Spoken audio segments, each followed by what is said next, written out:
সরাইলে ইয়াবা ব্যবসায়ী আসাদ মিয়ার বিরুদ্ধে রাজাপুর গ্রামে প্রতিবাদ সমাবেশ অনুষ্ঠিত। সরাইল প্রতিনিধি। মাদক ও জুয়ার বিরুদ্ধে সামাজিক প্রতিরোধ গড়ে তুলতে এবং ইয়াবা ব্যবসার অভিযোগে অভিযুক্ত আসাদ মিয়ার বিরুদ্ধে রাজাপুর গ্রামে এক প্রতিবাদ সমাবেশ অনুষ্ঠিত হয়েছে। বৃহস্পতিবার দুপুরে ব্রাহ্মণবাড়িয়ার সরাইল উপজেলার অরওয়াল ইউনিয়নের রাজাপুর পুরাতন চক বাজারে আয়োজিত এই সমাবেশে গ্রামের সর্বস্তরের মানুষ স্বতঃস্ফূর্তভাবে অংশগ্রহণ করেন। যুব সমাজের উদ্যোগে আয়োজিত এই সমাবেশে মাদক ও জুয়ার ক্ষতিকর প্রভাব তুলে ধরে সচেতনতা বৃদ্ধির উপর গুরুত্ব আরোপ করা হয়।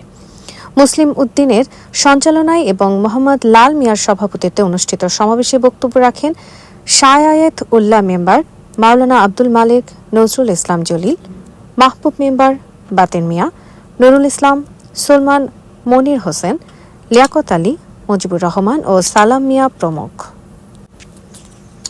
বক্তারা বলেন, মাদক ও জুয়া সমাজকে ধ্বংসের দিকে ঠেলে দিচ্ছে। বিশেষ করে ইয়াবার ভয়াবহ বিস্তার তরুণ সমাজকে বিপথে নিয়ে যাচ্ছে।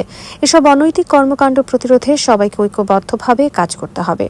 এদিকে স্থানীয়দের অভিযোগ, রাজাপুর গ্রামের মোহাম্মদ আসাদ মিয়া দীর্ঘদিন ধরে ইয়াবা ব্যবসার সঙ্গে জড়িত।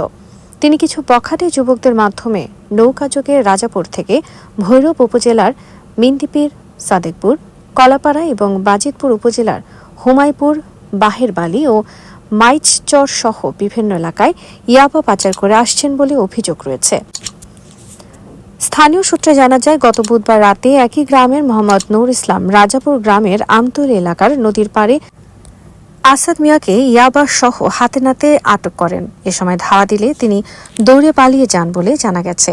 সমাবেশে বক্তারা অভিযুক্ত আসাদ মিয়াকে দ্রুত আইনের আওতায় আনা এবং তার বিরুদ্ধে কঠোর ব্যবস্থা গ্রহণের দাবি জানান। পাশাপাশি তাকে নজরদারির আওতায় রেখে মাদক মুক্ত সমাজ গড়তে প্রশাসনের জরুরি হস্তক্ষেপ কামনা করেন তারা।